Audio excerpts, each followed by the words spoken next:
On a évoqué au début de ce journal l'attentat de New York. La France affronte elle aussi le terrorisme islamiste et doit relever aujourd'hui le défi des revenants, ces djihadistes français qui veulent rentrer d'Irak ou de Syrie après la défaite de Daesh.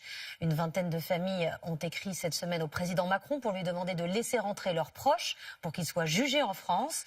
Parmi ces proches, une femme, une mère de 3 enfants, capturée par les soldats kurdes lors de la chute de Raqqa. Nos reporters ont pu l'interviewer. C'est un document exceptionnel signé Arnaud Comte et Stéphane Guillemot. Margot, cette Nantaise de 27 ans, a été arrêtée à Raqqa il y a 12 jours avec ses 3 enfants.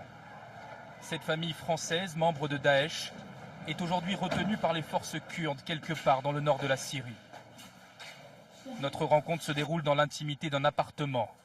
Nos échanges ont lieu en tête-à-tête. Bonjour. Pourquoi vous acceptez aujourd'hui de répondre à nos questions? Pour passer un message? Parce que j'ai pas de raison. J'ai des raisons d'avoir honte de choses, mais je préfère m'expliquer et être claire et ne rien cacher en fait. Aujourd'hui, la France n'a pas vraiment envie de vous voir rentrer. Est-ce que vous le comprenez? Bien sûr, j'estime que c'est totalement dans leur droit de craindre. J'imagine même ils doivent se dire psychologiquement on est instable, etc. C'est quelque chose que je peux comprendre. 2 de ses 3 enfants sont nés à Raqqa, le dernier en pleine bataille pour libérer la ville. Donc, la plus grande c'est Yasmine, elle a 6 ans. Deuxième c'est Aïssa, il a 3 ans. Et ma dernière c'est Beil Hassan, elle a 5 mois. Votre fille, elle a grandi avec Daesh. Vous imaginez ce que vous avez imposé à votre fille? Yasmine, elle n'a pas manqué ni d'affection, ni d'éducation à la maison. Elle a juste vécu avec des terroristes autour d'elle. D'apparence, dans la ville, on voit pas, on voit ces gens-là qui sont dans des voitures. Comme je vous dis, ils sont avec les enfants surtout, ils sont. Ils ont endoctriné des enfants, ils ont envoyé des petits garçons combattre. On les voyait sur les films de propagande. Dans les grands écrans, en fait. Ils mettent des grands écrans de cinéma, donc c'est furtif, c'est quand on passe comme ça. Vous imaginez pour un enfant de voir ça aujourd'hui, pour vos enfants, ce que ça peut avoir comme impact? Moi, je l'aurais jamais montré et je l'aurais jamais, encore moins envoyé, quoi. Ça c'est évident. En 4 ans de vie sous la coupe du groupe État islamique, Margot a épousé 4 combattants français. 3 sont morts. J'ai passé beaucoup de temps enfermée dans ce qu'on appelle les madafas. Ils appellent ça des maisons d'hôtes, mais en fait ils enferment, ils entassent un grand nombre de sœurs qui sont seules. C'est ça la liberté à Raqqa pour vous, être enfermé dans une pièce? Non. Et pourquoi vous étiez enfermé? Parce que quand on est seul, c'est comme ça. Avant d'être marié? Quand on n'est pas marié, c'est comme ça. Mais il fallait épouser quelqu'un. En fait, être une femme seule, ça signifie rester enfermée. Donc c'est vrai que le passeport pour avoir un tout petit peu de stabilité comme ça. Vous regrettez d'avoir offert cette vie-là à vos enfants? Moi, je regrette même tous les mariages que j'ai faits. J'aurais aimé avoir une vie stable, un mari, faire des enfants avec la même personne, choisir un pays musulman mais calme. C'est sûr que si je retourne en arrière, je ne ferai jamais ces mêmes erreurs, c'est évident. Vous avez combattu? Il n'y a aucune femme en fait qui... Vous n'avez jamais touché une arme? Si, ils nous apprennent, ils nous montrent comment monter et démonter une arme. Et moi, je l'ai fait pour leur montrer que c'était acquis. Vous étiez dans une ville qui était tenue par des combattants djihadistes, par des gens qui perpétraient des attentats à travers le monde, qui sont félicités. Et vous me dites que la vie était tout à fait normale avec vos enfants.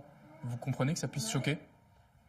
On arrive en fait à se créer notre propre bulle à nous, c'est-à-dire à préserver nos enfants, à nous préserver nous. C'est au fur et à mesure où on a été choqués et puis on a pris des baffes, on a pris des claques en fait. Au fur et à mesure, on a fini par réaliser qu'est-ce qu'ils faisaient. Face à la terreur imposée par le groupe État islamique, Margot dit avoir au moins à une reprise tenté de regagner la France, sans y parvenir. Et en fait, Daesh tirait sur les gens qui voulaient partir.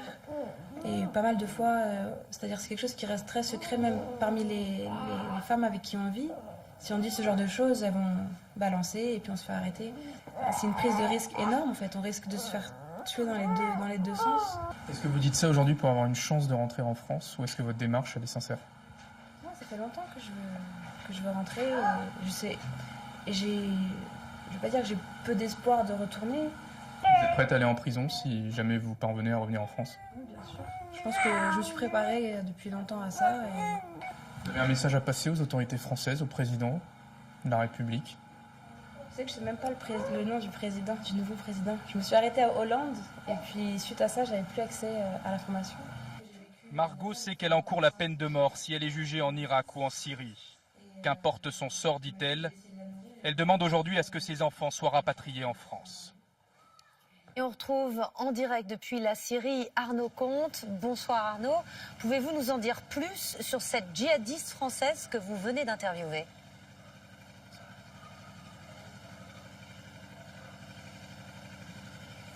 Oui, cette femme que vous venez d'entendre dans ce reportage monté par Yann Kadouche est connue des services de renseignement français, mais également de la justice, puisqu'elle a été condamnée en janvier dernier par le tribunal correctionnel de Nantes à une peine de 2 ans de prison ferme en son absence pour s'être rendue en juillet 2013 en Syrie avec la fille aînée que vous avez vue dans ce reportage. Alors cet entretien avec elle a duré un peu plus de 3 heures et il nous laisse un sentiment assez mitigé.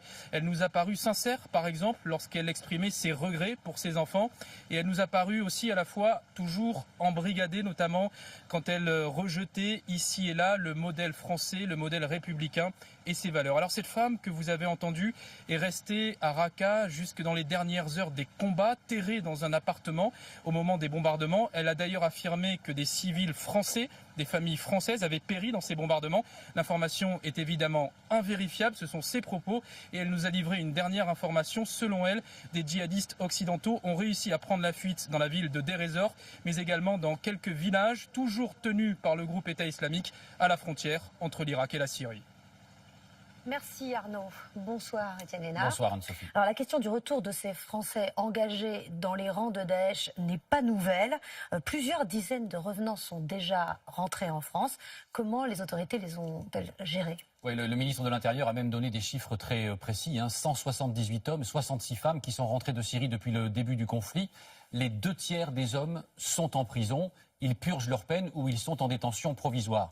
Mais on apprend à cette occasion qu'il reste 1 tiers, 58 hommes, qui ont fait le voyage de Syrie ces dernières années et qui sont en France et qui sont en liberté. Alors, est-ce qu'il faut s'en inquiéter ? On nous dit, nous les surveillons étroitement, en même temps sans bracelet électronique, sans assignation à résidence. Le problème, c'est qu'on rentre dans une question juridique. La France est un État de droit. Premier problème, sur ces 58, une majorité est allée combattre en Syrie avant l'apparition de Daesh en 2014, au sein de ce qu'on appelait l'armée syrienne libre, une organisation qui combattait Bachar el-Assad et qui était d'ailleurs soutenue militairement, financièrement par les autorités françaises. Est-ce qu'à leur retour, ça en fait pour autant des terroristes ? Deuxième problème, pour les autres, les services de renseignement sont convaincus qu'ils ont rejoint Daesh en Syrie après 2014, mais il faut pouvoir le prouver pour les poursuivre et des enquêtes sont en cours. En même temps, nous fait-on remarquer, à Marseille, à Nice, les auteurs de ces épouvantables attentats n'étaient connus que pour des faits de délinquance, ce qui ne les a pas empêchés de frapper.